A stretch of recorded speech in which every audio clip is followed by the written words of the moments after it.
ayakawa ni sapatu ni nini ni mwasi aya célibataire. Peuple congolais et balisie mwasi. Peuple congolais et latissier. Botika mboko ezala kimi. Soki botiki mboko ete. Boyebake ezamboko yo okutaki wana te. O ezamboko mususu.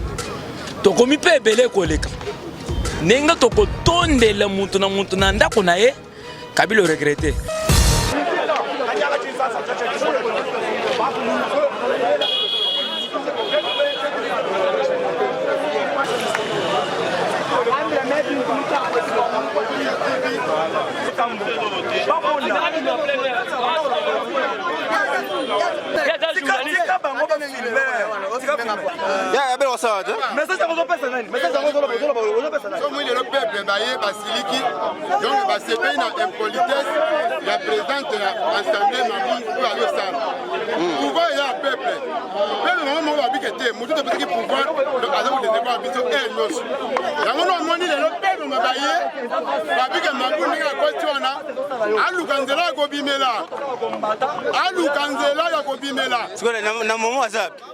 La maman va là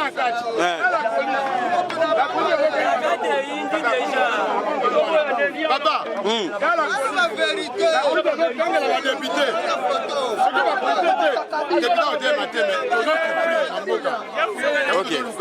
Changement à Moka, on a vu ce peuple, tout le monde a changement. Donc la misala, de là ils ont la comata, merci.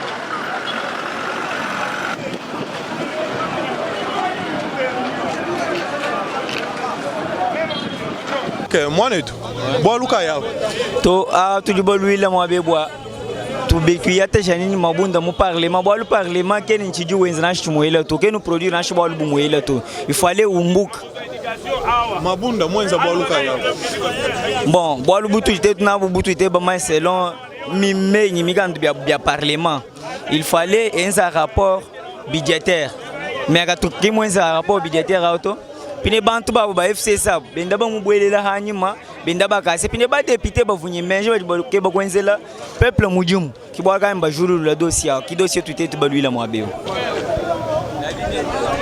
olobasha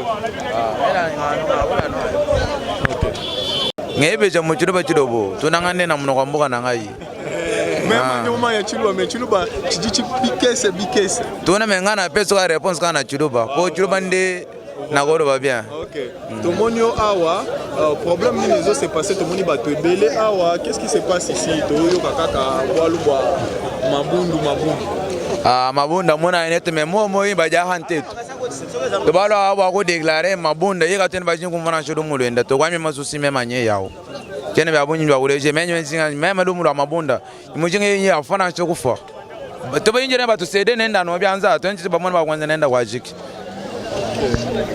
Bonjour monsieur le journaliste. Président Oza, président il y a Ligue des jeunes. Oui, Fédération de Lukunga. De Lukunga. Oui. Président Tomonio Awa. Qu'est-ce qui se passe ici à Boye Belé Awa pour quel problème? Oui, Toye est belé parce qu'il y a eu une pétition où il y a plus de 250 députés ont signé pour le départ. Il y a le bureau de l'Assemblée nationale.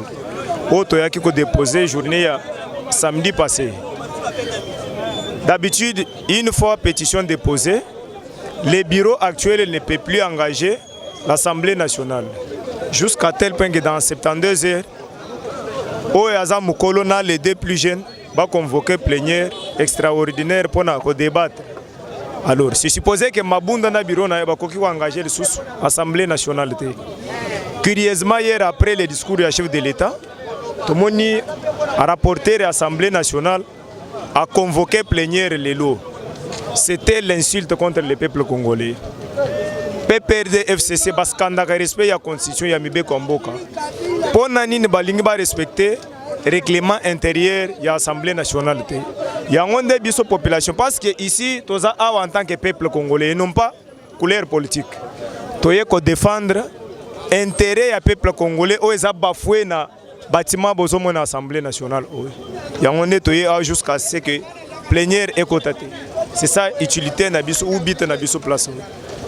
Bit na bino ezake plénière ekota te. Mais comment na que non mokonzi mboka lobaki lobi? Oui. Comment na lelo? Oui. Mbala moko et bato belé et puis ba convoquer plénière. Oui. En tant que citoyen congolais. Oui.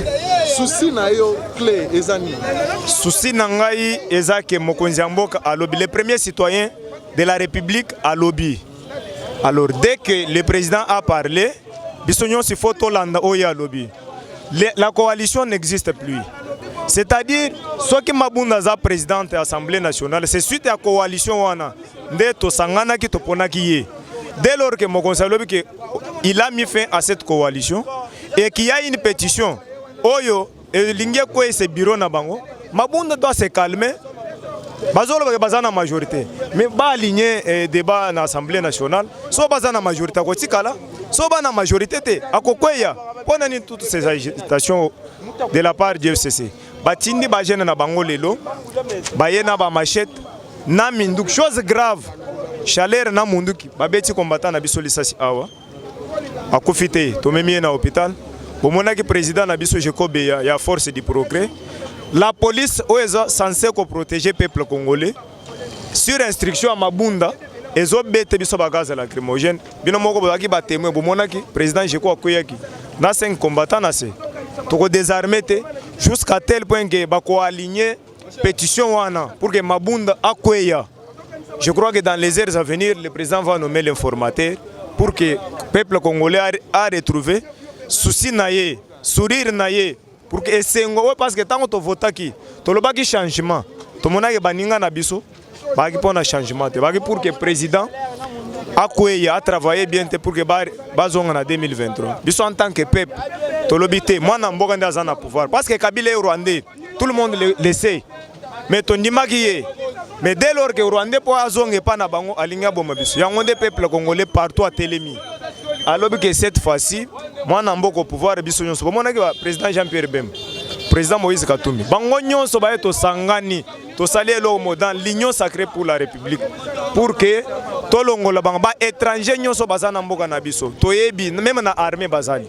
Bango nyonso ba aussi pour que le peuple congolais a retrouvé kimia na ye dignité na ye oyo abungisaki na régime oyo eleki. Mais pour le lobby qui a le ministère de la décentralisation. Oui. Il y a une idée de ministère de la décentralisation. Ministère de la décentralisation. Na corrigé le ministère de la décentralisation. OK, merci beaucoup. Banamboka, monsieur les journalistes. Quand est-ce que le ministère de la décentralisation au Tozanango, est-ce que boyebi attribution au ministère wana toyebi angote. Bomona bino cacophonie o ebanda koleka entre ministre de la décentralisation, Azarias Robert, qui est un Rwandais reconnu par tout le monde. Et moi, Namboka, Gilbert Kankonde, vice-premier ministre de l'Intérieur, Justice et Transagiango, appelle ça que moi, Namboka, Gilbert Kankonde a raison. Alors, ministre Robert a tiki yangote. Akena mine mwe place bande konaye oyo tondimaki parce que biso tondimi bango parce que président de la République batunaki na libanda loba que ce sont des Congolais banyamuleng sont des Congolais mais yo za Congolais pona ni okolingo vanda ka place moko wana et puis au commissaire yango commune alors que ba condition nyos pour que mine mwe comme commune ezala ke réunité to mona ke eloko wana eza menace contre l'intégrité territoriale mboka na biso yango ne moni président de la République suite à ça a annulé yango alobi que ministère de la décentralisation et kozala lisuste nyonso kozala ka ndenge ezalaki liboso na kati ya ministère ya inter parce que biso tango to banda kola ministère de la décentralisation ezalaka ministère ya intérieur ya banda ko englober nyonso voilà décision auto koki ko encourager à chef de l'État na o eleka kilobi na message na yede devant la nation. Pour la toute première fois, oui. Les Congolais étrangers vont voter en 2023. Oui. Idée wani idée kitoko. Parce que Derez mémoire Etienne Tshisekedi wa Mulumba, le père de la démocratie, bitumba na ye en 2011. Ezalaki ba Congolais oya libanda baya ko voter ba participer na vote. Mais banguna ya république ba étranger ba banda ko lingate parce que ba yeba ke libanda mboka ba diaspora bazalaki pour bana mboka bango sikoyo bandimaki te ke ba Congolais ba voter. Dès lors que moi na mboka zui pouvoir alors que non biso nyonso ba Congolais il faut ba Congolais nyonso bisika bazali Il est allé même très loin pour dire qu'il faut créer même les sièges au Parlement pour les Congolais au Libanda. Ce sont des décisions fortes. Les Congolais ont un message à chef de l'État ici, partout en République démocratique. Et l'IS populaire, tout ça pour nous sommes chef de l'État, nous décision. Merci, ok, merci beaucoup, monsieur les journalistes. Bon, dans le lobby, en tout cas, ça n'a pas si makasi. Parce que tout le monde est en Égypte. Monsieur Joseph Azalaka nae Aouta nae mais Tangwaya Akambaka Azaka gouverneur na kati ya Égypte asala musala nae azonga epa na bango mais c'est Kanambe Kazembere alias Hippolyte azana territoire d'origine na Rwanda na village d'origine na Rwanda. Il faut qu'il y na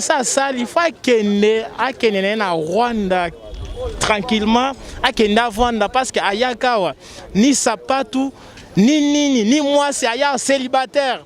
Peuple congolais et balissé moi si. Peuple congolais est latissier. Bon, on a raison pour laquelle la t'a bien été lelo. Bon, on a ma colonne, c'est-à-dire biso to leki, ba Congoman vraiment to leki na kolata malgré ça millionnaire. To senyi na ye atika mboko kimia akene na Rwanda parce que tane ezali susute mboka to bunele yango makasi to bunele yango vraiment to bunele yango mbala na mbala bakoko na biso bakufa banali bakufa. En tout cas 60 ans vraiment d'indépendance vraiment talana 60 ans tala mboka ndenge ça binomo bomona bato ba souffrir tala ba policier tala ba teni policier ça teni moko. Ceux qui 28 ans, ceux qui 40 ans de pouvoir, et là, mon côté. En tout cas, vous allez bien faire vraiment, s'il te plaît. Il faut qu'il y ait les vrais Congomani va diriger Mokanabango Ndenge Sengele. Chef de l'État a payé 6 millions il y a 2 ans. Il y a Salina Bandegonabissu à FCC. Et résultat, attends, moi, je suis député, ma colonel, c'est que Eli a peuple. Mais comment se fait-il que Basali 2 ans, non mon conjambo Fati Béton, Basali n'a eu 2 ans, bilan est négatif, dollar est combattu, bas fonctionnaire, bas fatamité, la police, bas tout nyonso couche nyonso, voire même bas frais de fonctionnement na bas cabinet ministériel, bas mususu bazoso bas mongo nyonso na, mais bazolo bas que baza bas élu du peuple ya wapi, biso peuple tozali yao. Toza sima ya décision ferme oyo Fati président de la République azwaki lobi. Et ça libération, j'ai dit bien libération ya peuple congolais et puis ya République démocratique du Congo. Aou président lobi tango lobi que coalition ezate. C'est-à-dire que Janine Mabunda azana droit ya koya ko convoquer les sous plénière. Azali sur na qualité wanete. Pour azaleki wana na cadre ya coalition. Azoke ndeko convoquer yango en tant que qui? Biso to lobi boy. Kabila, tous les millions en Boko, aux ans nos jeunes, au CDP 18 ans, hein? Vanda Nayo, Tikape peuple, avant de Kimia, au bloqué par l'entreprise de l'État, et commis à you. T'as un tozo vivre, un tozo bon. N'engo zawana bando zui pouvoir, hein? N'a tikale ko sala musala ata ya tongate, ata ya ki centenaire na tikale ko sala ngote. Tozo souffrir na Boko. Pardon, na équipe na yo. Botika mboko ezala kimi soki botiki mboko ete boyeba ke ezamboko yo okutaki wana te o ezamboko mususu tokomi pe ebele koleka nenga tokotondela muntu na ndako na ye Kabila regrette soko lingi kotika biso à l'aise te yambalo yo tozoko fana bino bato FCC bandeko nakanisi bomoni biso ndenge toza awa toza na palais du peuple. A parler du peuple toyaki, tozwaki message banda lobby, bato ape perdre, basalaki discours na bango ba lobby après discours ya chef de l'État, bakobima na nzela, batumba bapine, basala ba désordre pour ya ko saboter discours ya chef de l'État. Na yango lelo bayaki na tongo. Bazwaki coin moko na parler du peuple na biso. Tango biso petoye talaka ka makasi ya IDPS idepesa batikala jamais kokweyisa ye toye wana tobundisi bango tokimisi bango eloko ya liboso oyo tomoni ya mabe bapolisier na biso baza bato mabe lere muntu wana azobundisa biso muntu wana aza na munduki muntu ape perde ayaki wana azalaki na munduki na mbeli achubi kombata na biso bachubi bakombata na biso mibale mbeli abeti pe masasi mibale bapolisier bazalaki wana bamonaki biso ndenge tozokemba ndenge tozomona pasi tobundi na bango ti tokimisi bango un moment na bapolisier pe baatake biso awa maître Jekoko azalaki na se awa alalaki na se babetaki bakazi kilomogène alalaki awa na se nyonso wana toza nango problème te problème na biso ezaki bato ya Kabila batika biso libre Joseph Kabila pardon mokonzi oza mokonzi ndenge oza wana na bato na yo me ngai banda kota pouvoir nazo biso ya solo ke natikalaka jamais kobenga président ozaka Kabila na monoko na ngai na lobi boy limbisa biso tika biso kimia tolingi kimia na mboka na biso oye na mbutu ebele na mboka na biso kokende osali 18 ans oyaka na eloko te osokanye ebele okotika biso kimia te tika biso kimia oyo sozwi ekokiyo tika biso to vivre nan to zo pe biso pe peuple congolais to zo nanu moya ko banda ko vivre to ye bandenge nini ya kosomba mutuka to ye bandenge nini ya kosala ya ko banda ko lesa bana na ndako mais na moment to za na yo posa lisusu te yo za lisusu mukonzi te okoma na yo ka ndenge oza lokola ngai soko lingi kotika mboko ete papa to kozalaka surcharger na yo po yo koleka biso na makati te ozalaka mokonzi ozalaka na manduki ozalaka na biloko nyonso ya makasi wana ozalaka nango tobanga yo te lelo nde tokobanga yo te Joseph Kabila bima kaka na mboko na malembe kende na yo message nga na peso lokola conseil yango wana tikala biso moko na biso kimia zonge pa na bino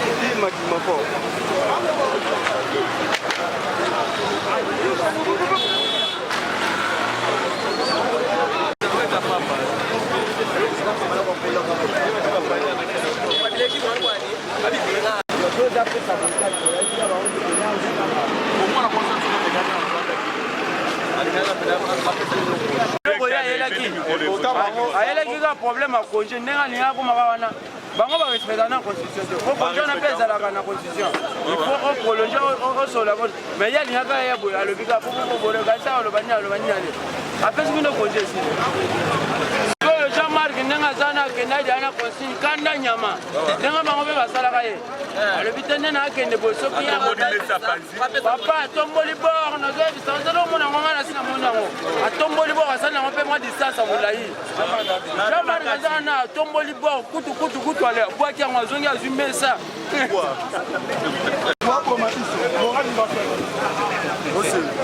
ngai to pièce identité na ngai bimi te na telefone nanga na oyeba bapolisa ozela parce que chaleur vraiment police doit expliquer biso alobi boye chaleur ndenge azana même ye capitaine akolobela chaleur eloko te chaleur ana droit kotinda capitaine azoelanga boye capitaine akokende mpona nini parce que ye aza likolo ya mokonzi atie ye aza likolo ya bango nyonso moyen ata polisi atie epai eza te mais shedar alobaki babotela munduki wana te babotela munduki wana bazango sute munduki lelo na ntongo aza na GP admisi GP na moto na 3 pine tolandi bango mbango na bamoto ya kimi bamasana bakoti boye mais yango tozosenga mokonzi ya mboka kongola miso na oyo deja sali atie deja part il faut kangela biso bato oyo chaleur aza nanu civil neti babiso atambola na munduki en tant que qui na mboka oyo azoboma mpe bato polisi azomona omoni chaleur abimisi mundukena bapolisi baza moto akwanya alingi nanu moyibi te aboko ocon siko chaleur ata mona munduki aza na nani